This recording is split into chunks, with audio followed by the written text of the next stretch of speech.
ici dans l'exposition Napoléon, image de la légende, la 3e exposition du partenariat Versailles à Arras, et l'exposition qui fait un peu la synthèse autour des collections de Versailles liées à Napoléon. C'est assez inédit parce qu'on ne lit pas forcément justement Napoléon à Versailles, on pense plutôt Louis XIV, Marie-Antoinette. Pourtant, Versailles possède l'une des plus grandes collections au monde sur le sujet et c'est la chance de ce partenariat Versailles à Arras que de pouvoir présenter au public arageois et au public des Hauts-de-France cette collection exceptionnelle qui d'habitude est dispersée dans les espaces de Versailles et qui aujourd'hui, de manière tout à fait exceptionnelle, est réunie et on peut présenter voilà, pour la première fois tant de chefs-d'œuvre sur le sujet. Donc là, on arrive dans la première salle et tout de suite, la première image qui marque, c'est vraiment Napoléon. Voilà, cette image de Napoléon au pont d'Arcole. C'est vrai qu'on a voulu une exposition qui permette aux visiteurs de placer ses pas dans les pas de Napoléon et l'histoire de Napoléon qui n'est pas linéaire, qui n'est pas fade et au contraire faite d'à-coups, de coups de théâtre et souvent illustrée, mise en scène par les artistes. Et par exemple, cette figure de Napoléon au pont d'Arcole qui est effectivement le visuel de notre exposition où on le voit jeune général, combatif et vainqueur.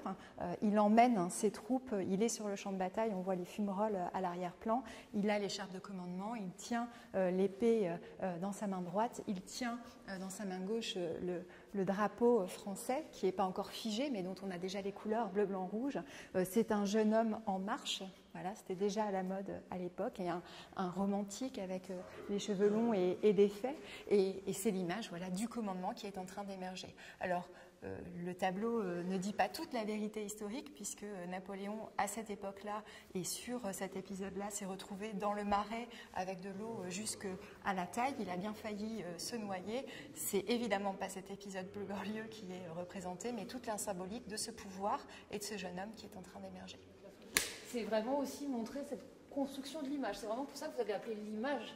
L'image de la légende, oui, c'était vraiment l'idée, comment Napoléon et son entourage a su utiliser l'art, l'image, pour affirmer un pouvoir, pour le construire, pour diffuser une gloire et donc faire en sorte d'être un incontournable à l'époque. Et par exemple, le tableau de David fait partie de ces créations artistiques qui servent vraiment le pouvoir. C'est Napoléon lui-même qui va commander l'image à David et il va lui donner des contraintes très précises. Par exemple, il veut être représenté sur un destrier blanc parce que c'est l'image du commandement. Le commandant est toujours sur un cheval blanc. Dans la réalité, Napoléon, quand il franchit les Alpes, est à dos de mulet.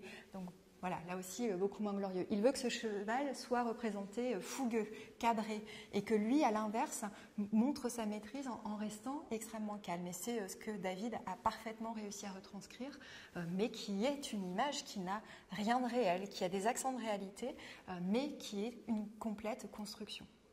Ce tableau extrêmement célèbre, d'ailleurs, est vraiment le symbole de cette image, cette utilisation de l'image politique. Finalement, c'est la communication politique qui naît. C'est un très très grand communicant. Ça n'est pas à cette époque-là, mais lui, il l'a utilisé d'une manière exceptionnelle et à tous les niveaux, vraiment. Il utilise l'image, il utilise les grands artistes et fait réaliser des grands tableaux qui sont ensuite diffusés par la gravure et par la presse. Donc vraiment, effectivement, c'est le communicant le plus complet, le plus moderne de notre histoire.